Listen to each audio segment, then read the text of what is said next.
Pledge of allegiance. I pledge allegiance to the flag of the United States of America and to the republic for which it stands, one nation, under God, indivisible, with liberty and justice for all. All right, good evening, everyone. Call the meeting to order at 7:04 p.m. At this point, I'm going to make a motion to go out of order to item number 15. Second. Motion by Len, second by Al. Is there any discussion?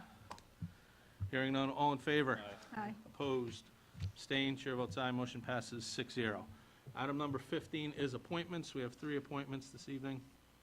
We're going to do each one separately, like the old days. Yay. We'll start at the bottom and we'll work our way up. Jim Baldwin, NVCOG Regional Planning Commission. It's a new appointment. It has no expiration date. So moved. Motion by Anne Marie, second by Stefan. Is there any questions? Hearing none, all in favor? Aye. Opposed? Abstained? Chair votes aye. Motion passes 6-0. Al Cochia, Conservation Commission. It's a reappointment. It's a 4-year term. It expires 6/30/2020. So moved. Motion by Anne Marie, second by Stefan. Is there any discussion? No. Hearing none, all in favor? Aye. Opposed? Abstained? Chair votes aye. Motion passes 6-0. Leanna McMurray, Town Clerk. It's a new appointment. It has no expiration. Second. Motion by Len, second by Anne Marie. Under discussion, when Sue DeBarber left back in February, this board appointed Leanna McMurray, one of our assistant town clerks, as the acting town clerk until until July 2nd. That appointment is still in place, but this is more than likely the last meeting we're going to have prior to July 2nd, because graduation is our next meeting. So what I wanted to do is put Leanna's name forward for consideration for the permanent position of town clerk. I reached out to the administrators union to waive the normal posting rights. We signed an MOU yesterday to have that taken care of. It's my opinion and the opinion of many in town hall that Leanna has done an exceptional job and the time as town clerk, and just as much when she was the assistant town clerk. Leanna started off in my office in 2012, I believe, and has worked her way up through the ranks. Been a very good employee for the town of Seymour, very friendly, very caring. I get a lot of compliments from residents about the way the town clerk's office has been run over the last couple of years. A lot of that has to do with Leanna. I've especially gotten a lot of praise over the last couple months at how well it's been run. So what I wanted to do is put that name forward. And this is a little different than the way we normally do things when we interview and things, but I wanted to give the board the opportunity to ask any questions of Leanna that they would like to. I'm sure she'd be happy to answer them, but I think her time and service with the town of Seymour, she has certainly earned this promotion. So with that, I'll turn it over to any member who would like to ask a question of Leanna. No? Everybody's good? Mrs. McMurray, I just like saying that because I think it's funny. Is there anything that you'd like to say? No, just thank you and. Well, we haven't voted yet. No, I just like doing my job and I enjoy it, so I just would like to continue to do it. Excellent. And, you know, one of the, just as a side note, one of the things that we're looking for, is when we're doing the planning, how these departments are going to change over the years and kind of putting plans of succession in place. And we identified Leanna way back in, I think, 2013 when she moved into that office. It happened about a year quicker than we had anticipated, but nonetheless, it was the path that we hoped we'd follow, and hopefully we'll now have our town clerk for the next 25 or 30 years. And maybe you'll have your picture hung on a wall at some point, too. So that'll be well after my time, though. So, all right, if there's no other comments or questions, all in favor? Aye. Opposed? Abstained? Chair proudly votes aye. Motion passes 6-0. Congratulations.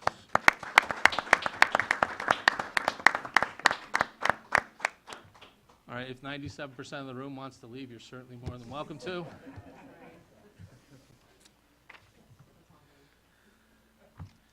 And Shane, she'll be here a little longer tonight, just a little extra work for her.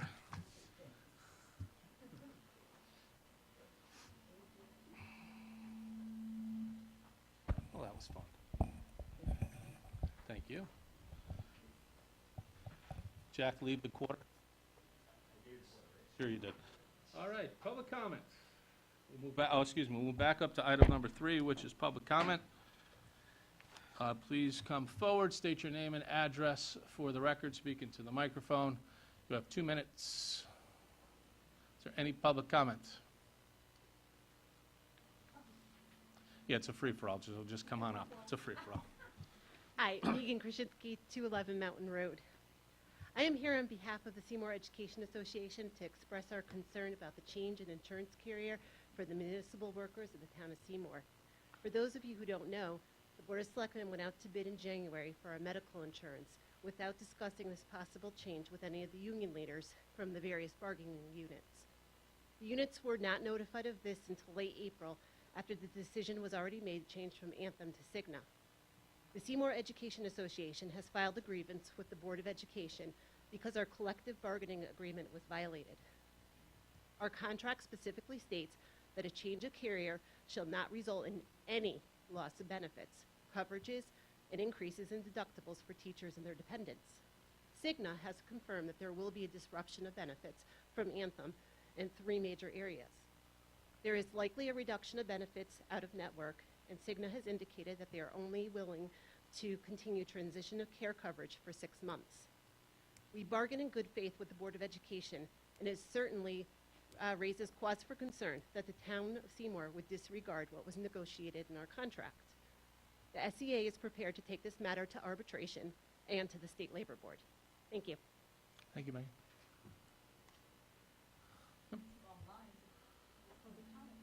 Well, this is the longest we've ever had, so, I mean, Good evening. My name is Karen Robinson.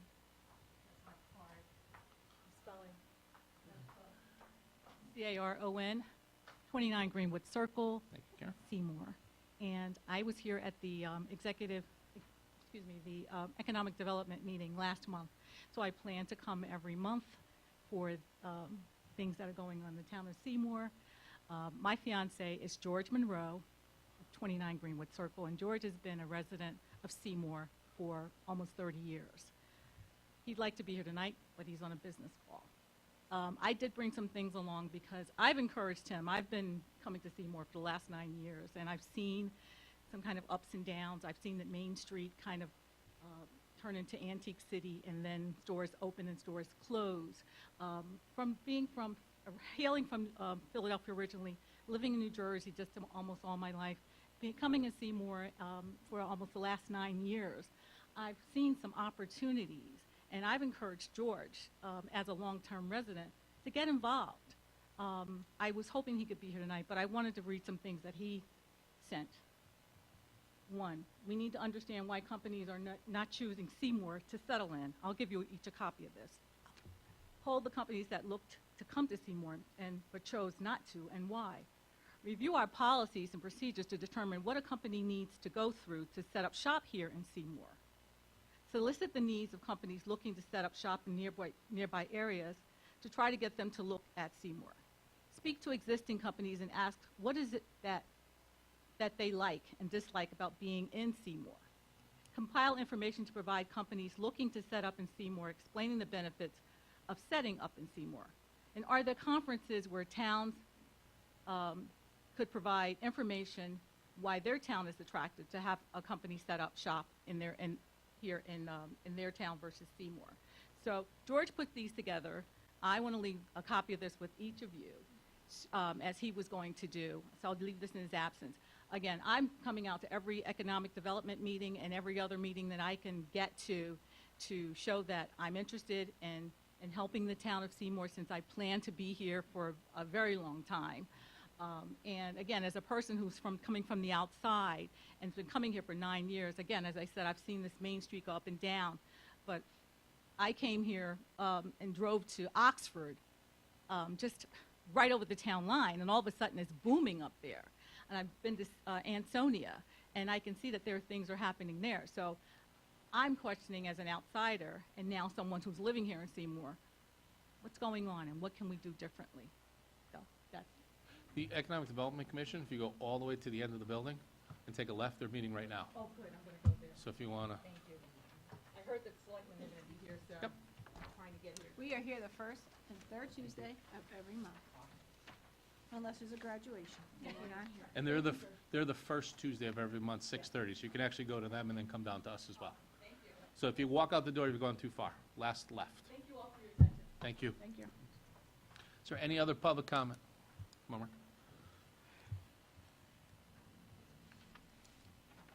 Mark Brouchick, 35 Bungay Road, custodian at Bungay Elementary, and the president of ASME Local 130325, representing the Board of Education's custodial and maintenance workers. I'm here tonight to talk about the health insurance, specifically the town's proposal to switch carriers. I know someone who was fortunate enough to be able to use counseling service through Anthem Plan that we negotiated with our employer. Great strides were made in dealing with issues. Services recovered. We had no worries about disruption in service. Unfortunately, under the new insurance proposed here, counseling services are no longer fully available. So quality of coverage is one thing. So is the cost of that coverage. We think there are better options than Cigna, options that make sense for employees and taxpayers alike. Unfortunately, the town has moved aggressively to achieve their plan without adequate consultation or input from all stakeholders, particularly the dedicated public service workers who would be impacted.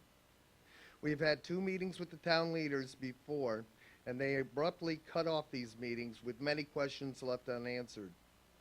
We question if this is nothing more than for political gain. The claim is the insurance will save the town close to $1 million. Our union believes these very savings could be achieved with an even better plan and no headaches to the town or all of its employees. I am specifically referring to joining the Connecticut Healthcare Partnership 2.0, as so many other municipalities have done. Let's work together and do the right thing for our dedicated town employees and for the Seymour taxpayers. Thank you. Thank you, Mark. Is there any other Troy, town residents only? Sorry. I'm positive. Sorry. I mean, I just don't want to, because once it starts Troy, I can't stop it. Is there any other public comment? John? Troy, if you want to give your comments to John or someone else from Seymour to read, that's fine. Okay. My name is John Oskowski, 21 Davis Road, Seymour, Connecticut. I am the union president with the police department. We also have filed a grievance with the town to do with the insurance. We have several members that will be affected by the insurance. They're not here tonight. They had one of them is actually undergoing surgery with his daughter right now, so he could not make it tonight. Some of the concerns would be future care. He has reached out to Cigna, and some of the doctors that his daughter is currently going to aren't covered. She has over 100 doctors that she's presently seeing. Make it short, she came down with leukemia at a young age, and is going for out-of-state care. Has several surgeries scheduled beyond July 1st. He's very concerned that these coverages will be covered. And they said 6 months, but she is it's going to be a long road for them ahead. Another one of our employees had gone to his doctor and expressed sleep apnea. His doctor covers it under the current plan, does not cover it under Cigna. So there is a lot of concern of what's going to be covered in our employees.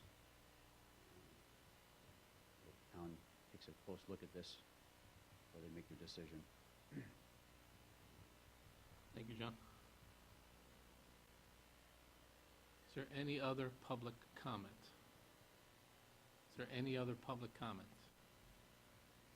Okay, hearing no other public comment, we'll close public comment. We'll move on to item number 4, approve minutes from the May 17, 2018 regular meeting. Can I have a motion to do so? Motion by Len, second by Anne Marie. Is there any discussion? Hearing none, all in favor? Aye. Opposed? Abstained? Chair votes aye, motion passes 501, and please note Al's abstention. There's no first selectmen's report tonight. Item number 6, presentation of citation, the Eagle Scout Sam Bradshaw. National Honor Society moved an event to tonight, so I got a text from Sam around 4 o'clock that he will be unable to make it, so we will do it the first meeting in July. I'm sorry. I know we did. On the minutes, can we go back, please? Sure, can we go I back? was in deep thought when I said aye, but I actually have a correction Okay. on the, I think it's toward the last page. There's something with me asking something about the roads. Under selectmen's, Actually, item 20?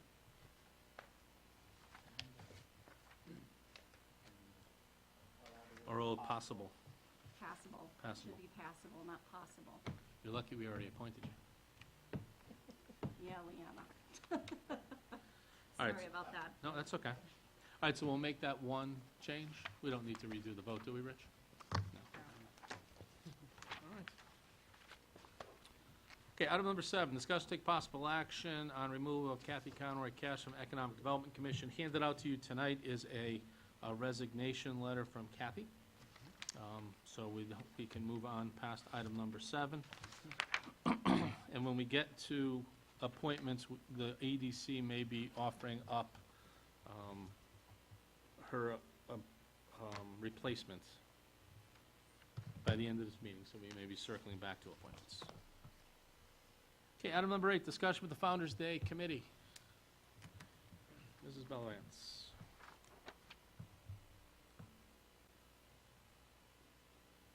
Good evening, everybody. I'd like to start by saying I'm sorry I'm here after the fact. I did plan to come to the meeting the night of the storm, which of course the meeting was canceled. And then Thursday when you had held the meeting, I didn't get that memo because we had no power, we had no service, and we had no nothing. So anyway, I'm here after the fact, obviously, to say that we obviously decided to cancel Founder's Day. And there's, you all heard them, you've all seen them, thousands of rumors of why we canceled and what the reasons were. It was very, there was only a couple of reasons why. Had nothing to do with volunteers. We didn't even get to that point yet.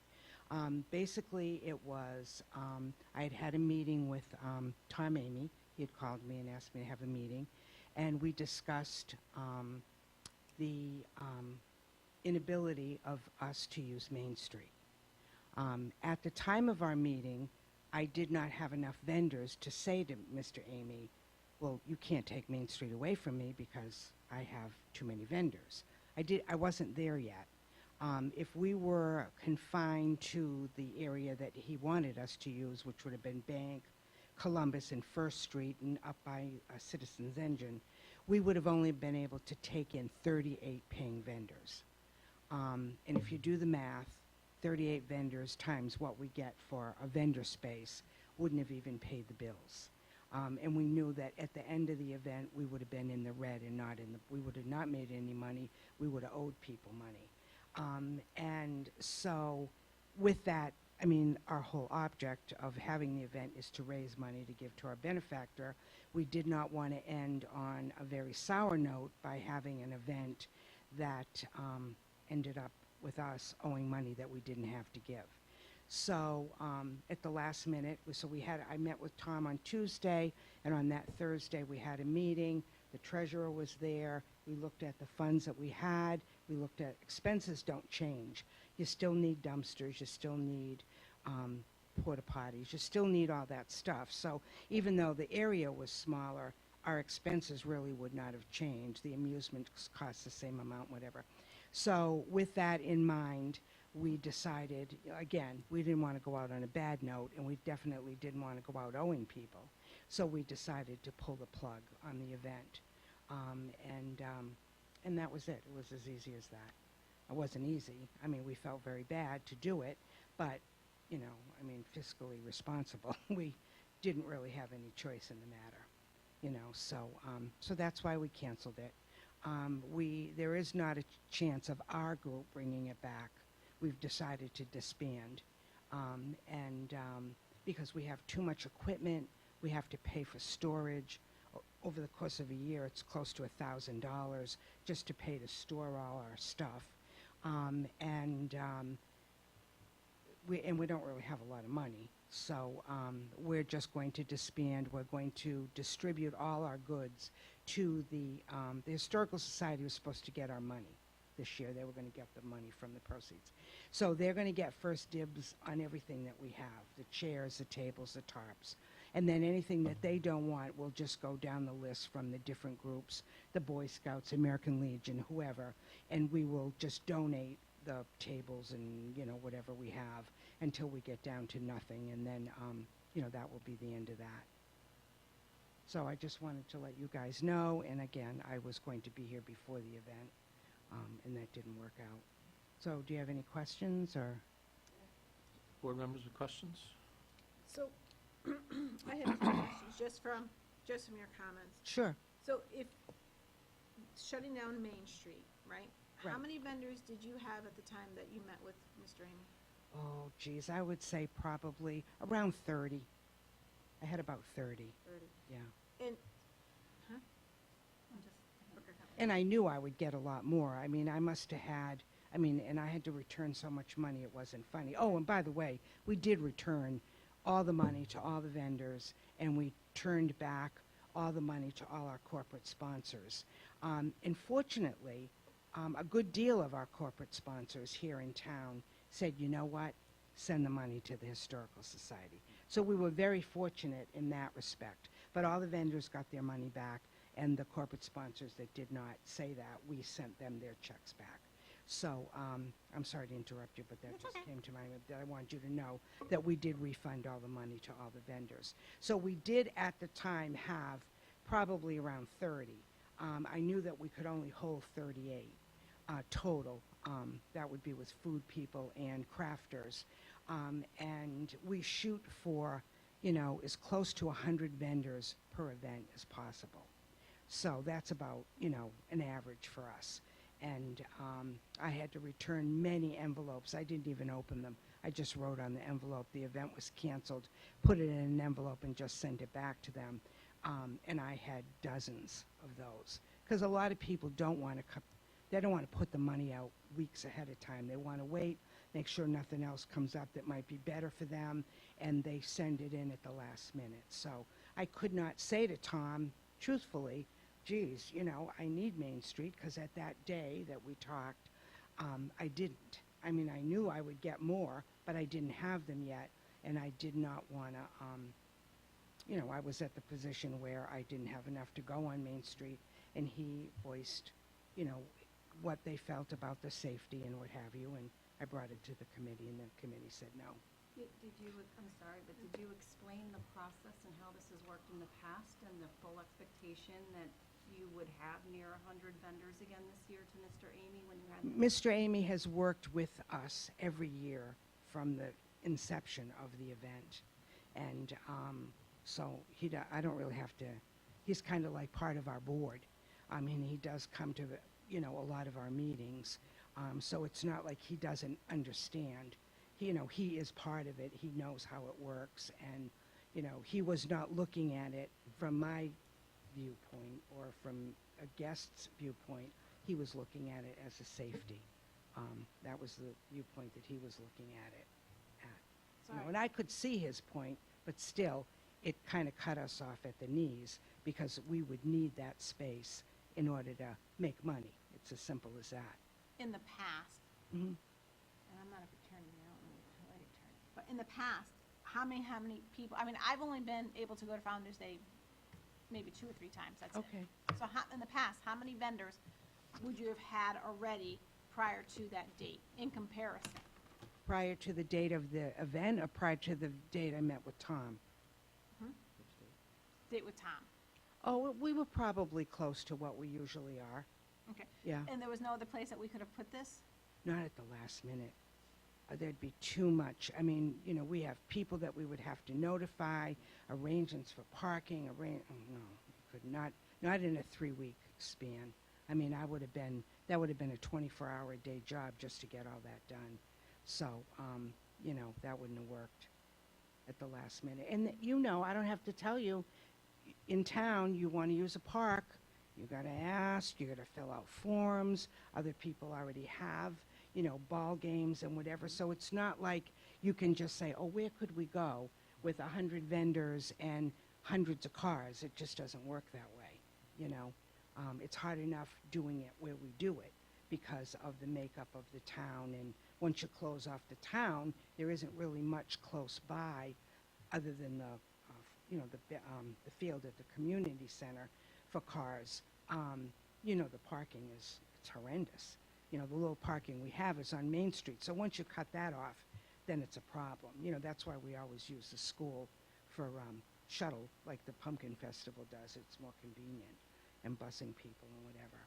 So there wasn't enough time to do anything like that, you know.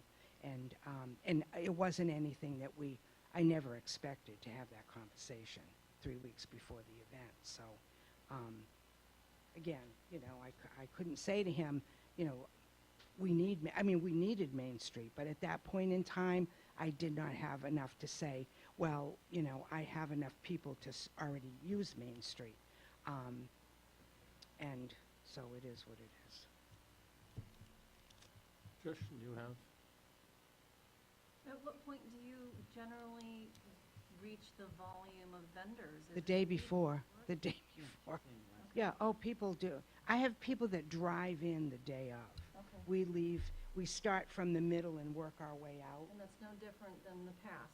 No, that's basic. Volume 3 weeks before to expectations? Yeah, in the past Oh, no, we have a good, I would say, 2 weeks before the event, we have the majority, probably 3/4 of our people.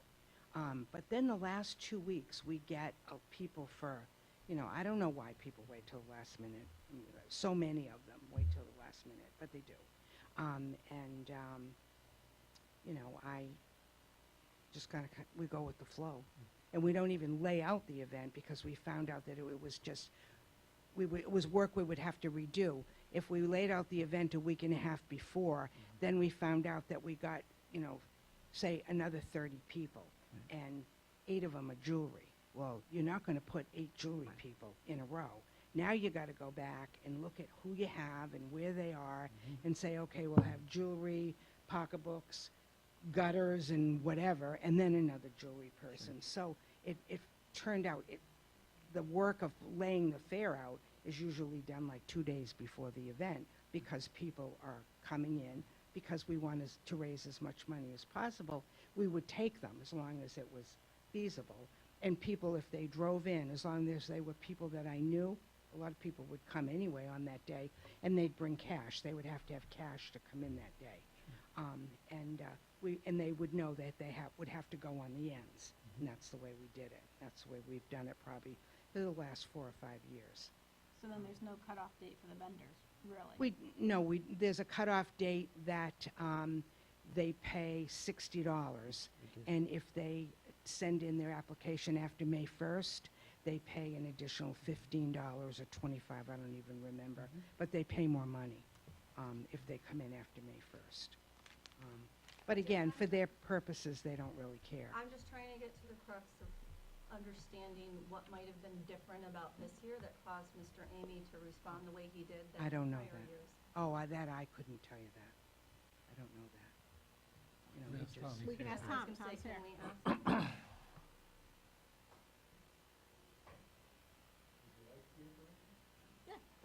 That's what we're asking. Well, come up to the mics, just so people can hear you on TV and my mother doesn't yell. I have a question for Linda. Tom Amy, Emergency Management Director, 50 Laurel Lane, Seymour. There's a lot of flags that came up. If you notice, the event has been on a downhill side in the last few years.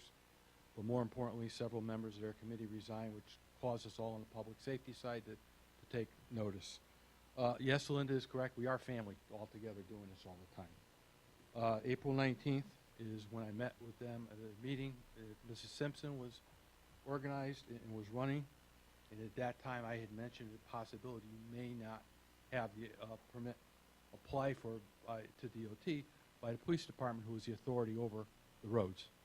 Because, and again, all these events that happen in town, both myself, Deputy Chief Sikowski, and my deputy, Tim Willis, meet for months and review everything that goes on to make sure that it's the best fit for this community and how things happen. Again, when it's assigned and blessed off by your board, it's a 10-minute presentation. It's great for Seymour, and now it hands off to the rest of us how we make it fit to operate in Seymour. Volunteers were a question. I cite a memo that was sent out on April 26th by Steve Kumo, who took over one of the spots of managing the volunteers for you. And in his memo, at that time, he had 28 volunteers assigned. What date was that, Tom? That was April 26th was his memo. In his final comments is, seeing that everything is going and all the obstacles the committee is now facing, I have reservations in viability of this event being successful. We have, again, May 3rd was their meeting, which I was teaching, which I couldn't meet, and that's when Mrs. Simpson was gracious to inform me that night on the text that unfortunately Founders Day group canceled it. Thanks for all the work, but it's not going on. We look at, then the memo came out May 4th from Mrs. Belvance. Too many issues confined to too many areas, small enough, wouldn't make enough money.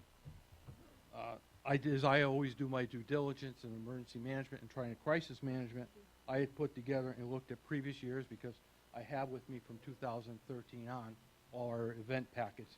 And again, public safety does a large-scale event packets to make sure that everything is covered and this town is covered.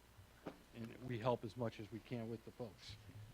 At that time we had the meetings, it was 3 food trucks, 42 vendors, vendors with wares were on.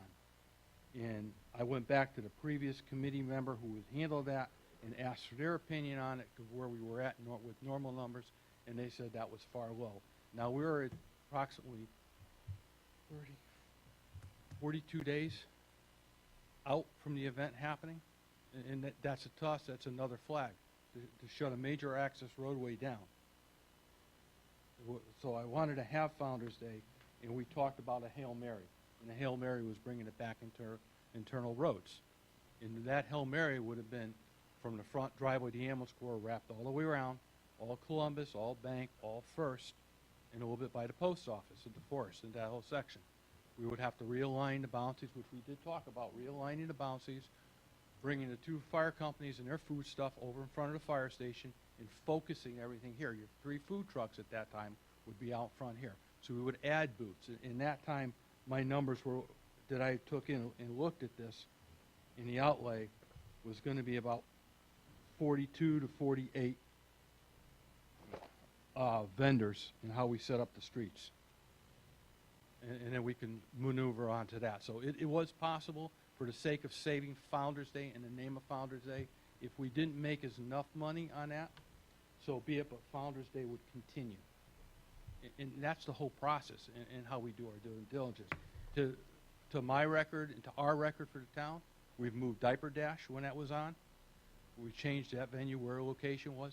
We changed Smoke in the Value venue where the location was, because it really benefited the town not having it down in that section.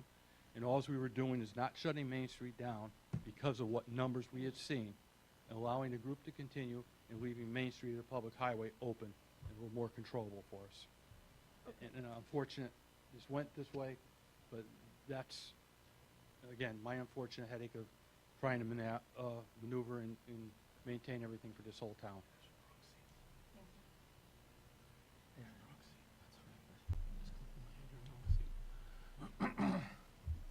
Linda, I just had a question. Yes, You Al. mentioned before that you average about 100 vendors for this event, and that often they send things in last minute, the day before, the day of, people show up. Now, having done flea markets with my dad since I was age 6, I'm familiar with these events, and that happens. Yeah. So you really can't just map everything out, because you know a jewelry vendor doesn't want to be next to a Right, competitor. exactly. Jewelry exactly. vendor, that starts nothing Right. but angst and Exactly. issues. So these are things that you do have to consider. So I guess my question is,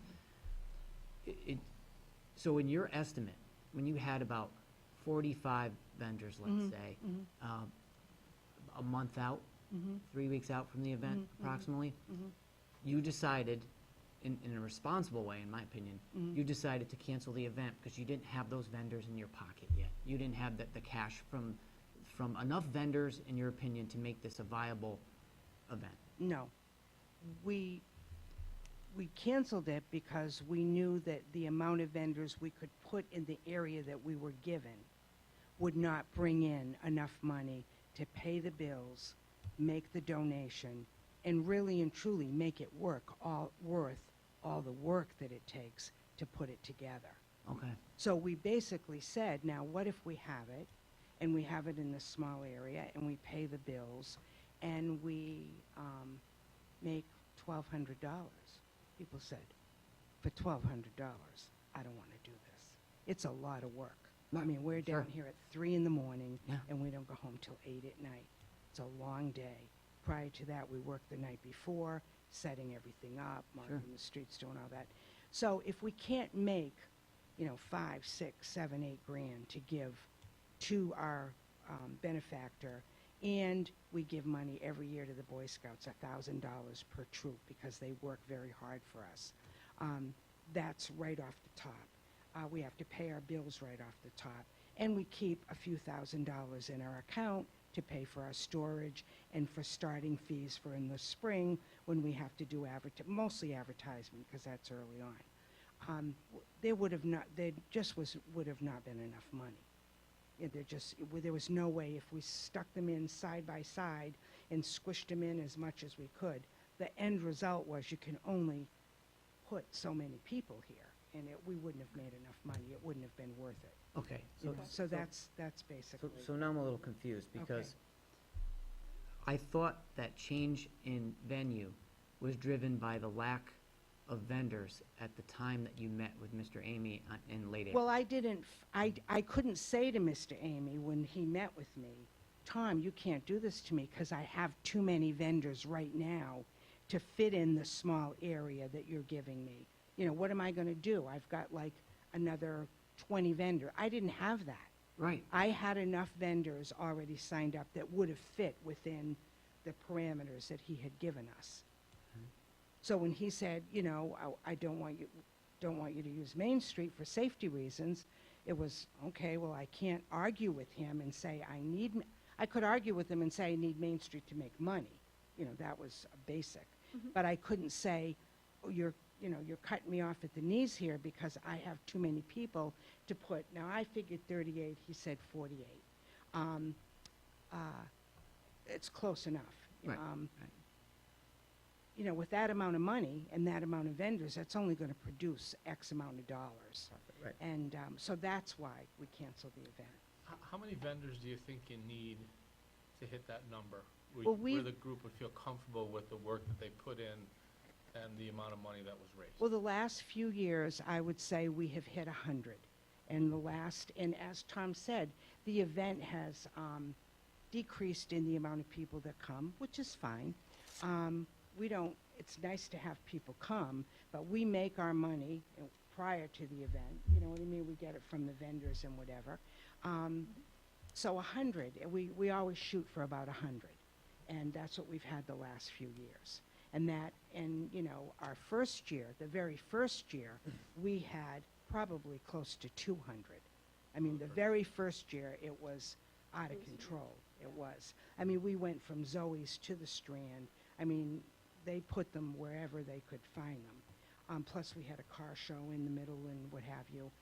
But then, after a few years, vendors, if they don't make money, they don't come back. That's right, they don't. And That's why it's hard to start a flea market. Right? Exactly. Yeah. They don't come back. And when we started 8 years ago, there were very few competing things on the same day.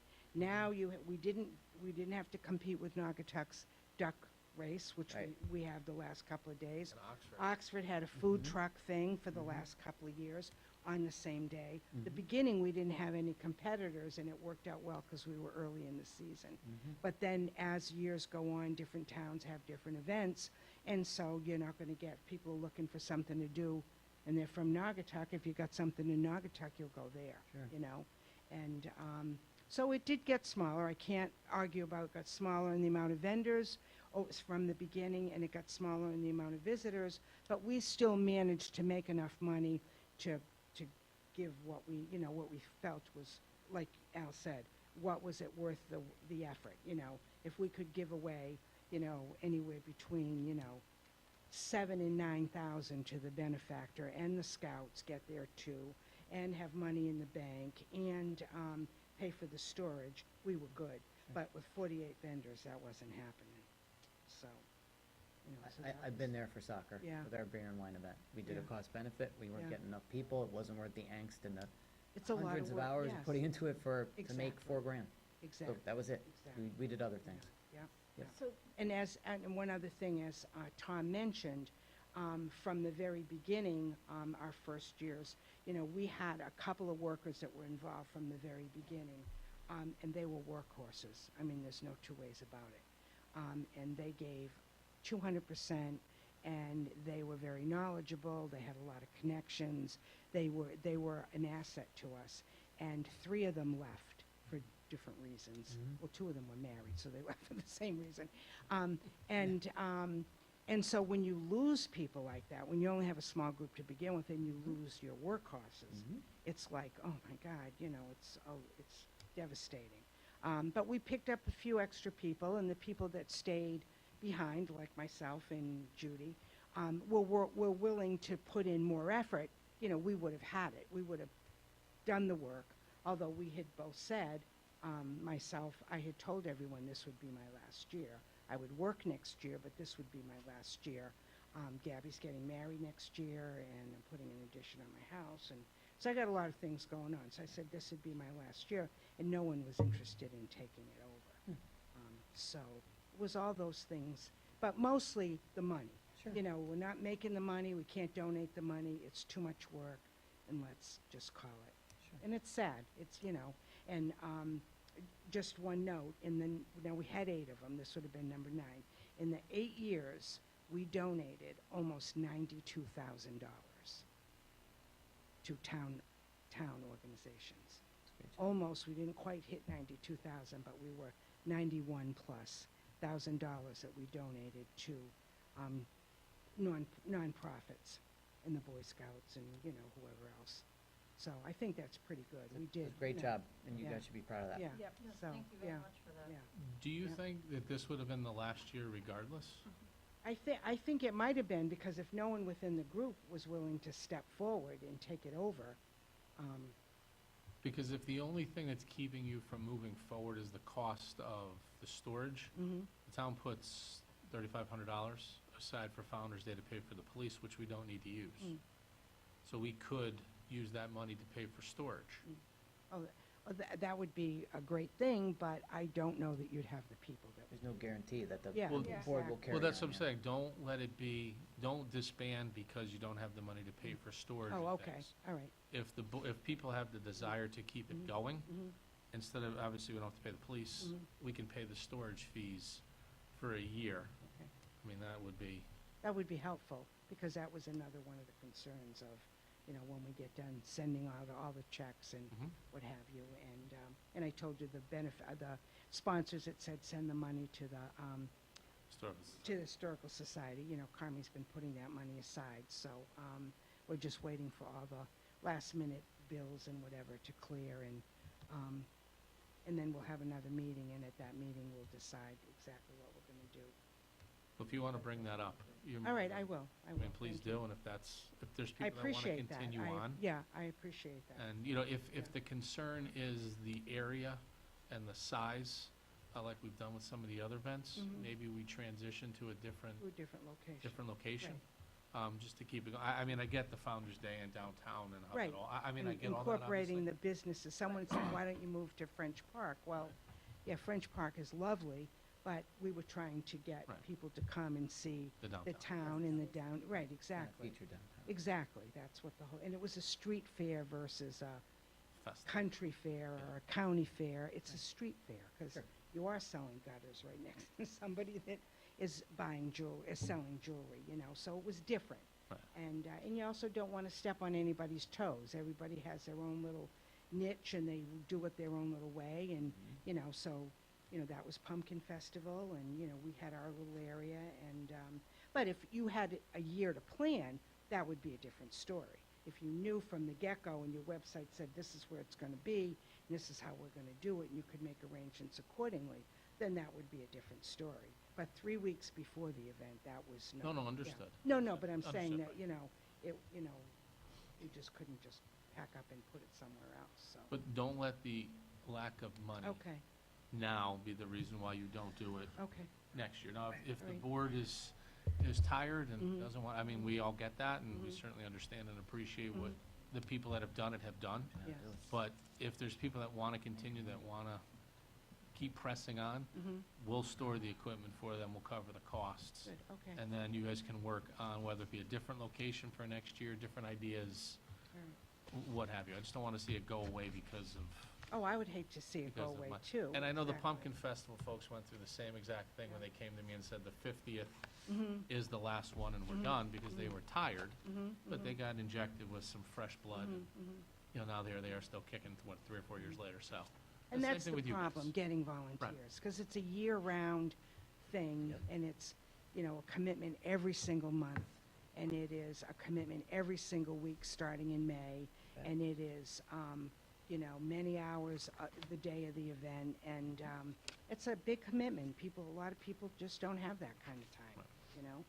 And so anyway, but thank you so much for all your support in our past years, and it was a great run while we had it going, and that's it. Anybody else, Great. any questions, comments? I just had a comment on DOT in closing Main Street. That The would be reason why, For Tom. that'd be for Tom. Yeah. The reason why you closed Main Street was not because of security issues? Or was it because of security issues that they couldn't use Main Street? That's where, you know, Facebook's a wonderful thing at times, with a bit of sarcasm there. Because, and even reading in the New Haven Register, the street was closed because of terrorists. Main Street was closed, yeah, terror attacks, that was in the Haven Register, yeah. They declined to close Main Street because of the threat. That's what it meant. Yes. That's, and I thought Main Street was closed because we didn't have enough vendors and we'd have to file for a permit with the DOT. Oh, we always have to, the police department, I don't know if it was Paul or Tom, we personally didn't do it. The town did the permit every year. Okay. And they, I don't know if they did it and it got rejected, or you just didn't do it, I don't even know that. Without, The permit for closure of roads is solely upon police department. Normally for all events, it's 35 to 40 days to file with state, with the shut down state roads. Can't be anything longer than that because of their time frame and how they review process. We sat down and looked at this sometimes, we said, all of your events, was it viable for him to do the paperwork to apply to shut down? It wasn't significant. He wasn't that significant to just closing that section. So it's a viable thing or not at this time. Again, he's the individual, that department is solely responsible for the paperwork procedure to go into the DOT. and I think, Emery, too, without getting into too much detail on how we defend these large events, the more spread out people are, Yeah, the harder it is to protect them. I understand that. So, well, I don't think that paper used the right choice of words. That's what I was getting to. Yeah, and how it was. I was getting to the paper and just Facebook, and I'm very happy that you're here to explain everything, because it's nice to hear from the person's mouth, the committee's mouth, as to why things, Right. how many vendors we had, who was responsible from what, because as, you know, as we know, everything gets blown out as Oh, I to- know, I said to the that. real reason. I mean, even to the blaming the carnivals, I mean, all that, so. Parking was already set up for that, that was all taken care of as well. It's great to have facts. I'm a factual person. Right, right.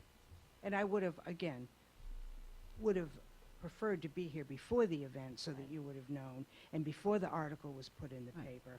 But due to the storm, that just didn't happen. You did that. And it was, I forget what Tom said the date was that him and I met. It was 2 days later that we decided not to have it.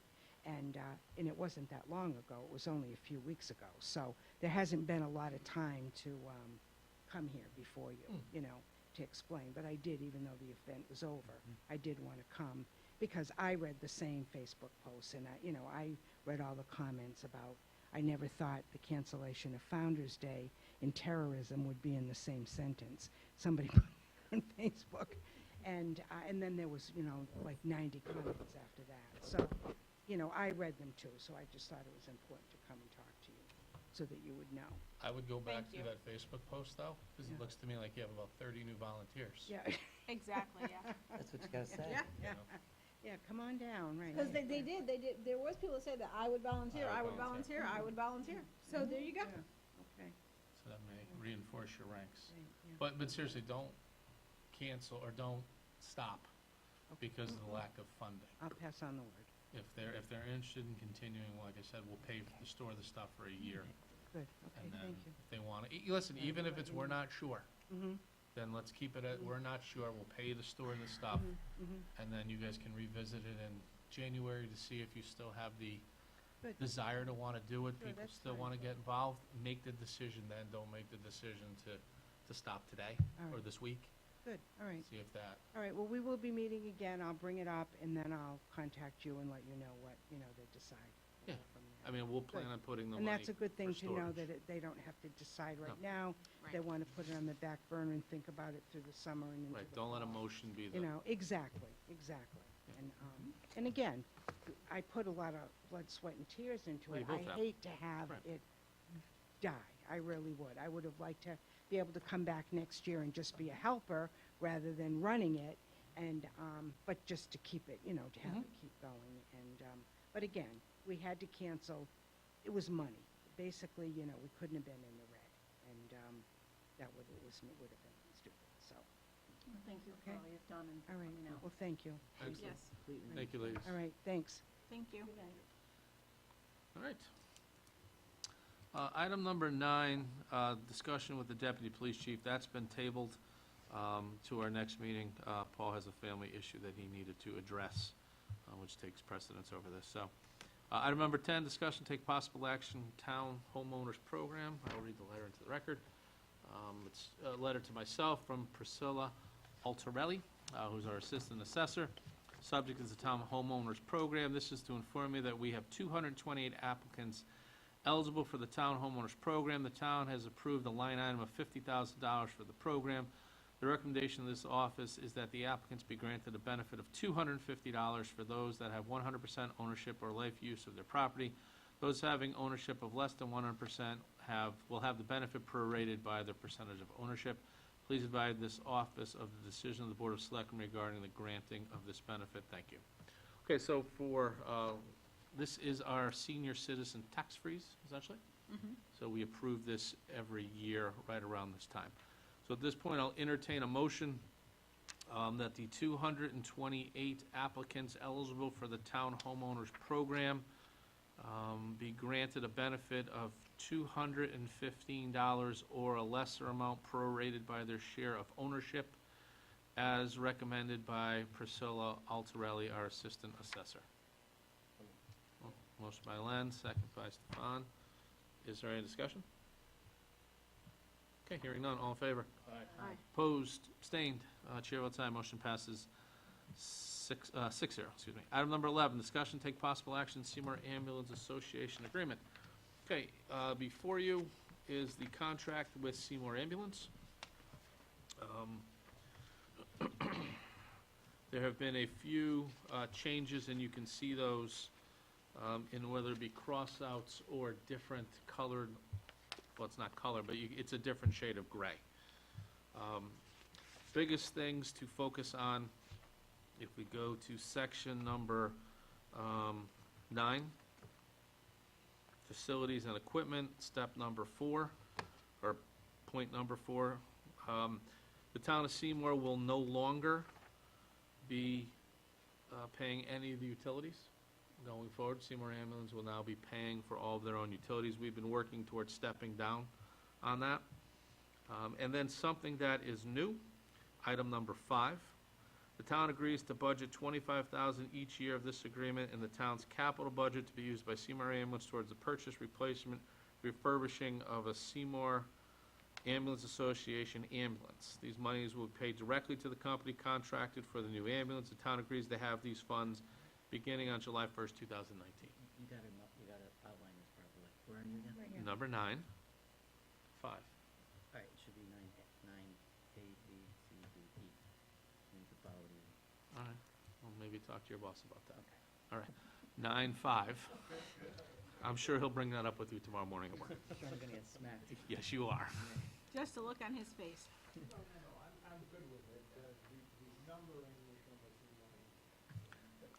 I thought 9-5, everyone else seemed to get there. Rich, I knew Except you the didn't do attorney. it. Rich, I knew you didn't do it. The attorney's the only guy that couldn't arrive at 9-5. All right, so 9, A, B, C, D, E, 9E, or 9-5, depending on All right, old 9-5. exit or new exit. 9-5, okay. So Seymour Ambulance is looking for us to add $25,000 a year to our capital plan to be used to offset the cost of the ambulance. This would go into effect for fiscal year 1920, not for the current fiscal year. Obviously, that budget is already done. The money would sit in an account with the town of Seymour. When the ambulance was purchased, we would cut a check directly to the vendor of the ambulance. So this money would be controlled by the town. Budget-wise, would this be a wash, basically? We're not paying the utilities, but No. now it would not be a wash. No, this 25,000 is above and beyond anything that we've already had. What are we saving in utilities? If you flip to 13A or 1, depending on your preference.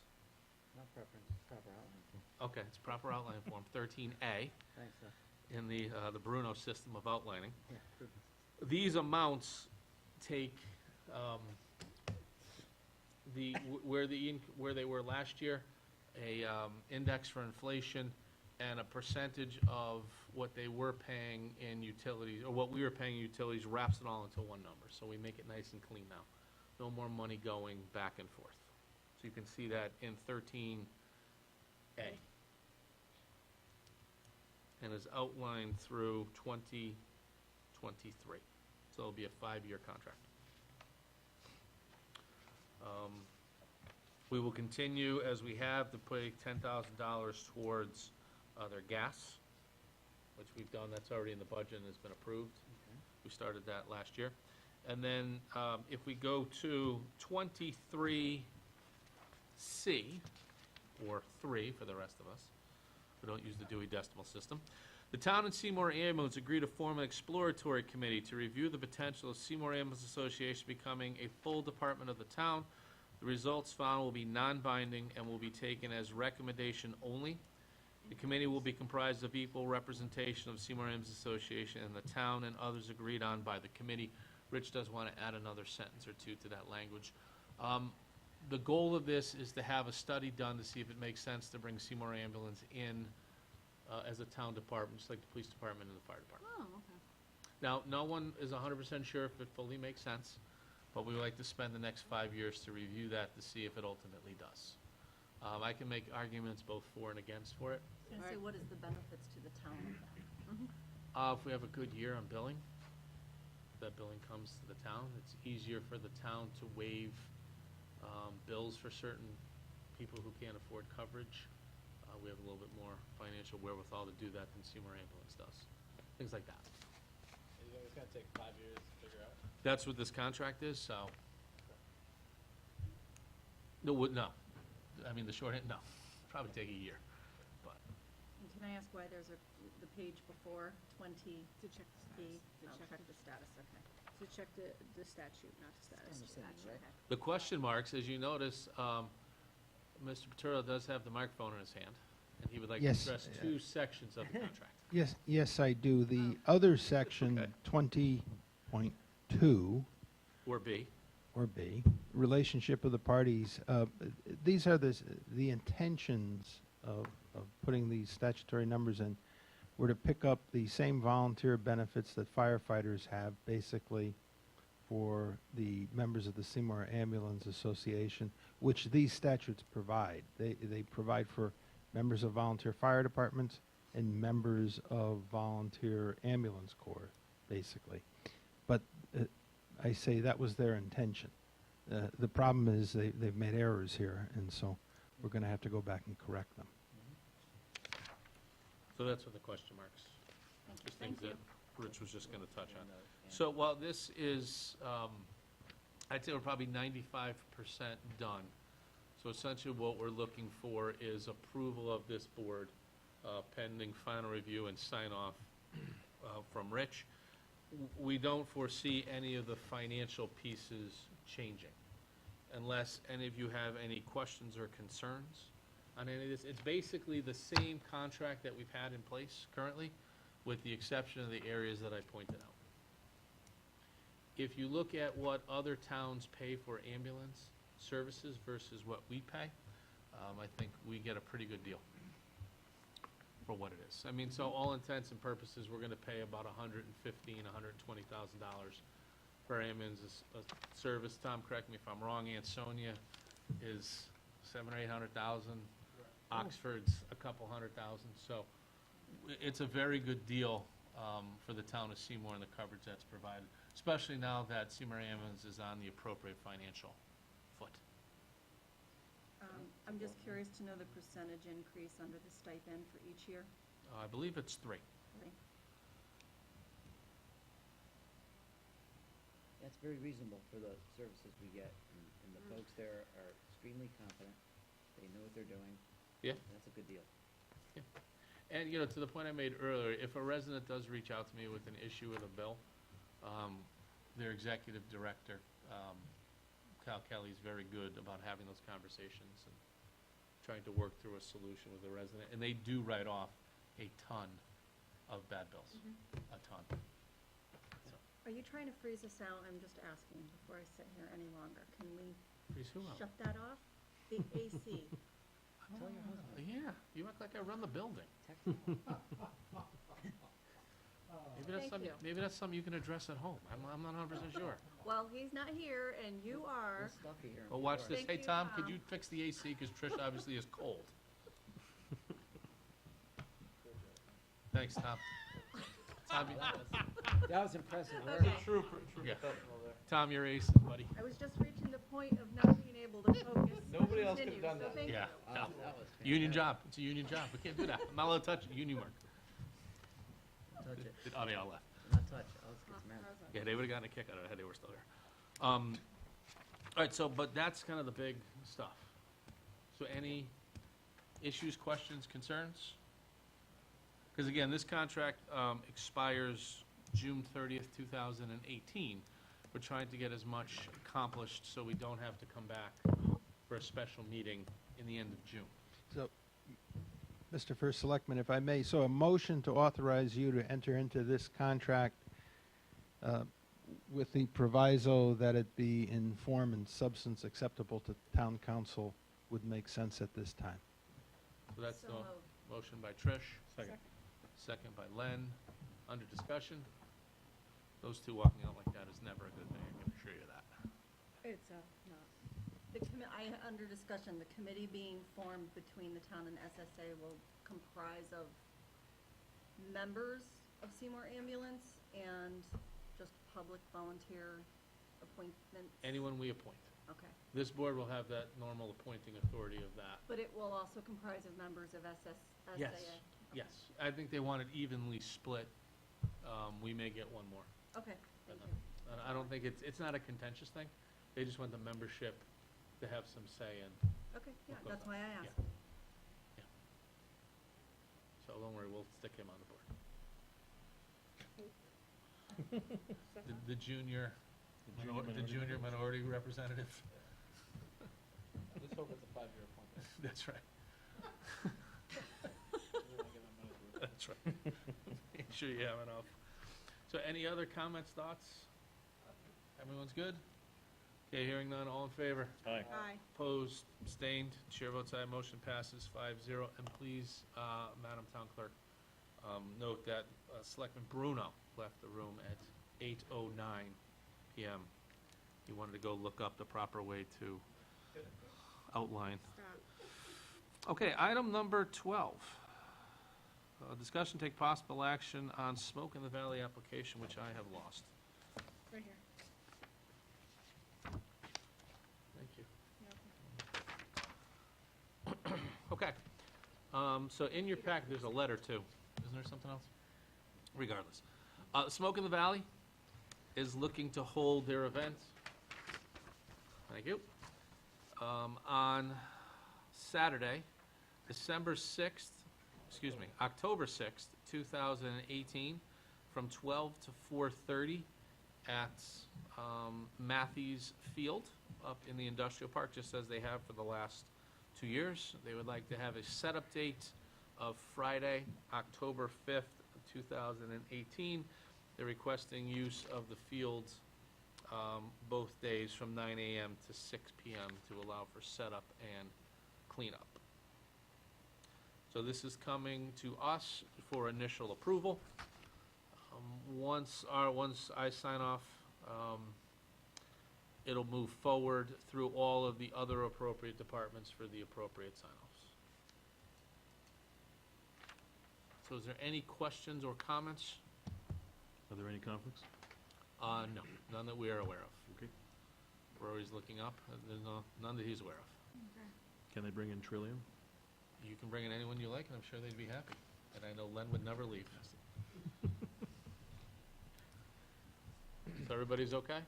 I don't believe this needs a vote of any kind, because this is our normal process.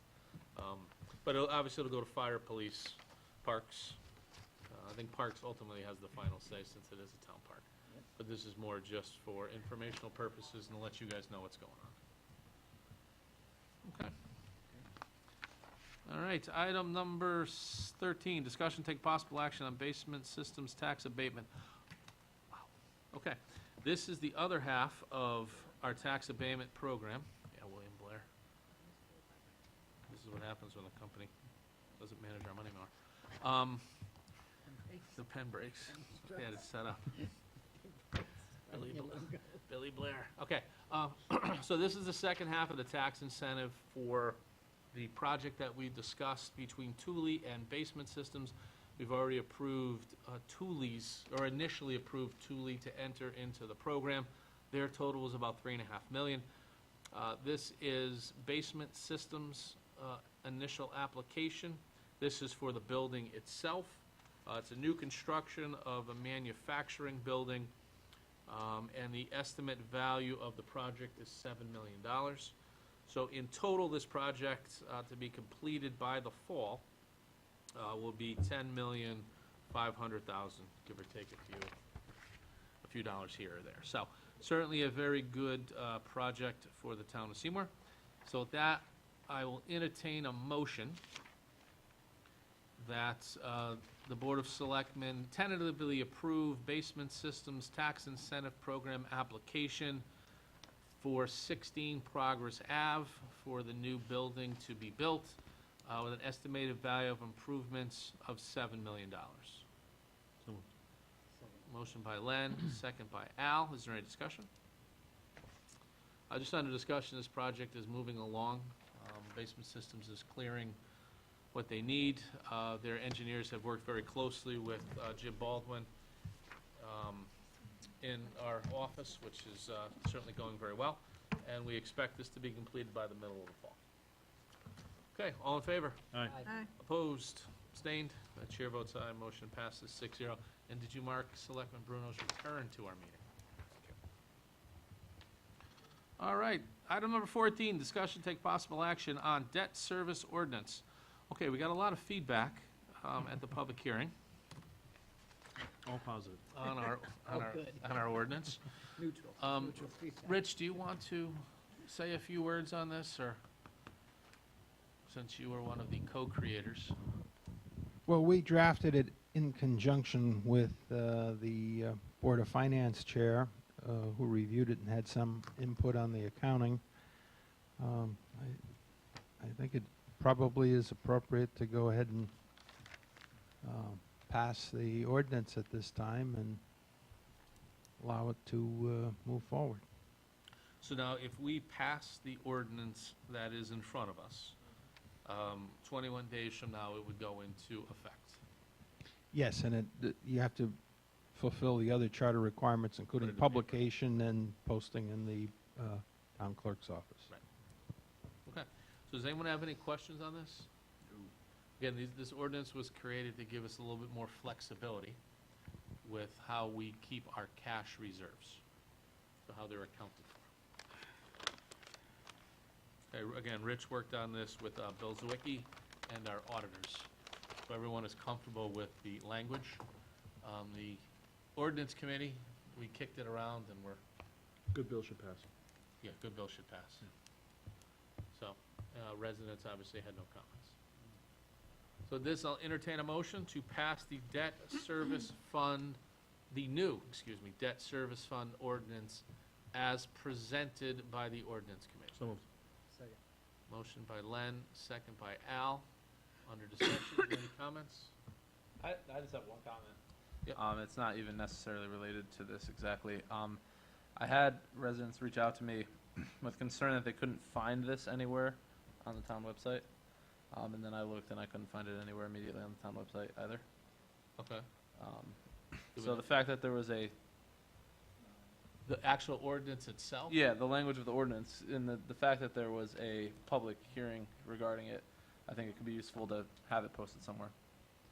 Yeah, usually it is. We'll have to look into that. Yeah, I think they usually are. I just couldn't find this one. We might have missed this one, in fairness.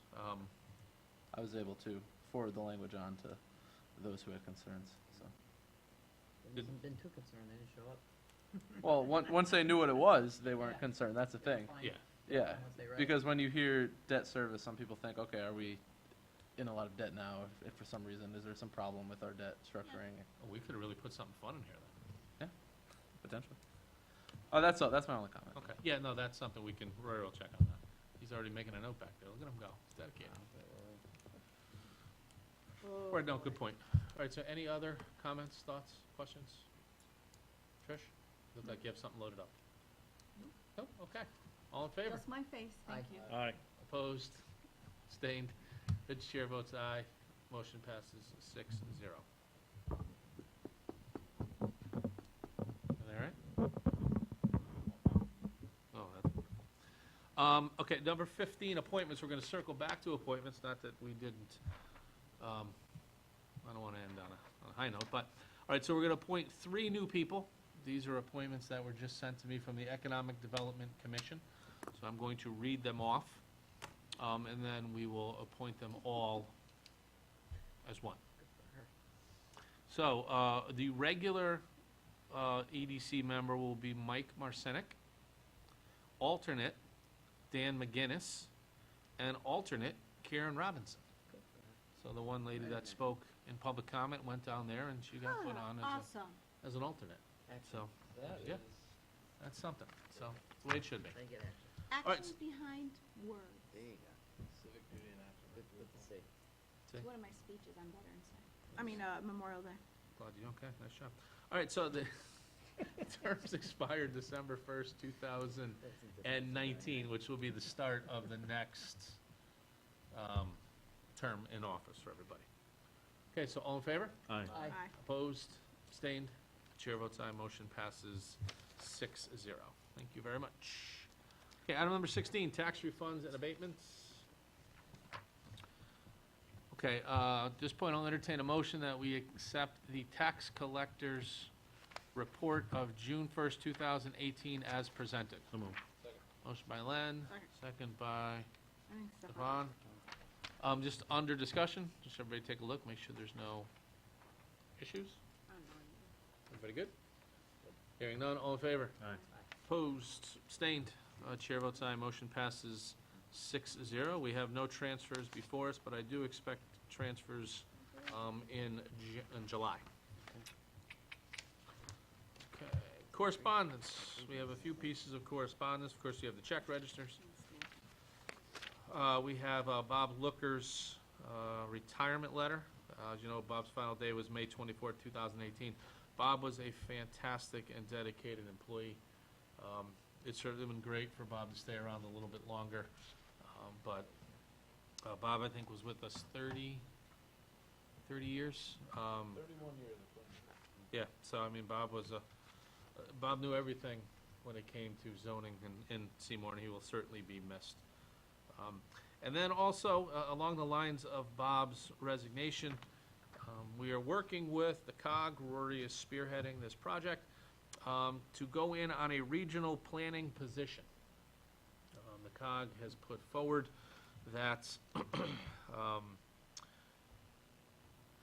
they will house the planner, and then towns that need it, no more than 3, would be able to buy in for the use of this planner. So if you go to the memorandum, which was passed out to you this evening,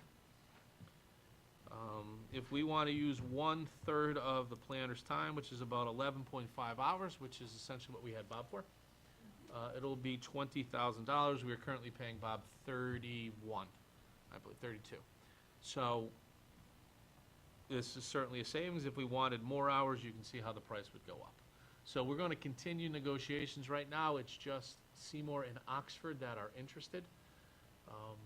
And the COG would eat the remaining amount. If Seymour and Oxford each take 1/3, the COG would pick up the rest. One of the big pushes that Oxford has is updating their regulations, which is the same thing we're looking to do. So I think it would be a win-win for everybody to bring this on board. So this is a regular employee position, so I really don't need to bring it to the board, but I at least wanted to let you guys know kind of what was going on, and if anybody has any questions or concerns, please let me know. But again, we're trying to provide the best possible service we can at the most inexpensive cost. Okay, so that closes up correspondence. With that, we'll go to public comment. Is there any public comments? Is there any public comment? Hearing no public comment, we'll close public comment.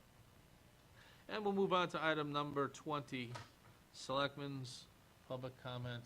Mr. Bahuniak has already pushed his button. No, all I have is just to wish Bob Looker well in his retirement and thank him for his many years of service to the town. That's all. Thanks. Thank you. Len? Yeah, I just want to thank the Memorial Day Parade Committee and the Police Department, Fire Department, EMS, everybody who participated. I know my daughter had a blast marching in her very first parade, and my other daughter had a blast after taking a little time to warm up standing on the grandstand. So they did a great job. The weather wasn't fantastic, but that's okay. It was a good day for all, so thank you for them. And Fred Stanek gets the Composure Under Fire Award. Yes, he definitely does. Fred managed to dodge a lot of candy and still announce what was going on. As Little League was going by, Alex encouraged all of them to try to hit us with candy. So you had about 40 kids just firing candy from all different directions. We're ducking, we're hiding. When I tell you Fred Stanek did not move from that podium, he just stood there and kept right on announcing. And those kids had good arms. Candy's whipping by. Oh, yeah. And he goes, after watching this, I know why our baseball and softball teams are so good. Look at these arms. Cool as can be under pressure. That's pretty fun. So, yeah, Fred was. That was a good time. Mr. Bruno. I just want to also congratulate Alex Stanka on a great Memorial Day parade and his committee. That was a fun day. Like Len was saying, it was a little chilly, but the rain held off and everybody had a blast, and that's the whole purpose. And we listened to a lot of great speeches by the kids, and they reminded us about what the day's about. Great job.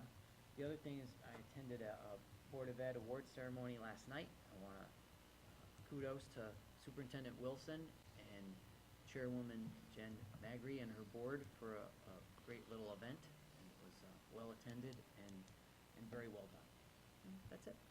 Excellent. Thank you, Mr. Bruno.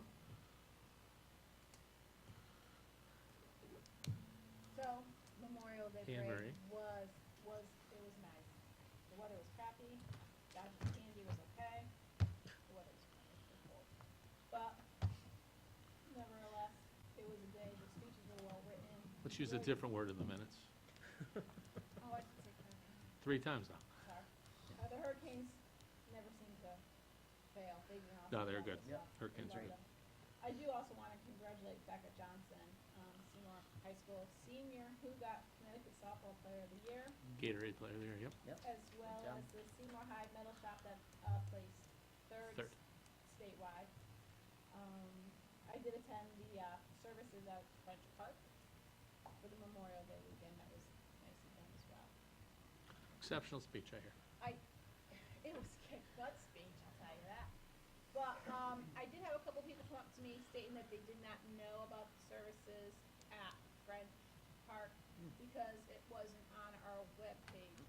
So I'm like, well, it's been done every year since I've known of, since I've lived in town. But maybe, I don't know how we can figure it out, but I don't know how we can figure out, but getting the word out to when we're doing activities in town. Wow. Facebook page. We'll bullet point it, get it up next time. Outline it properly. Outline it, get in the outline.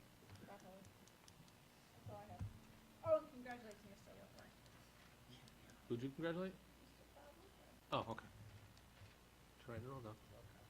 I'm gonna break Lynn's pen now. Mrs. Danka. I don't want to take up time because I'm still cold, but ditto to what everybody said.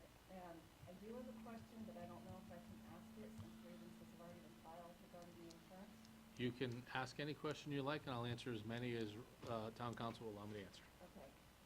Were we aware at the time, did we think at the time that we were recommending the change that there were differences based on the various contacts within the town? Town of Seymour feels, Rich says no.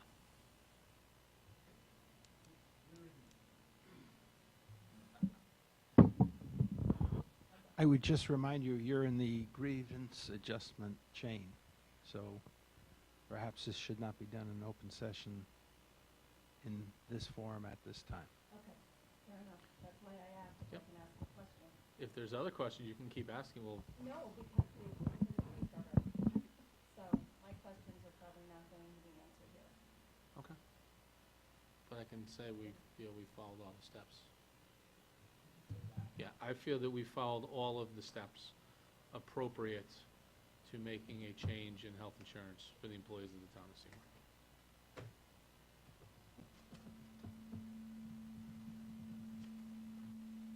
Is there a follow-up?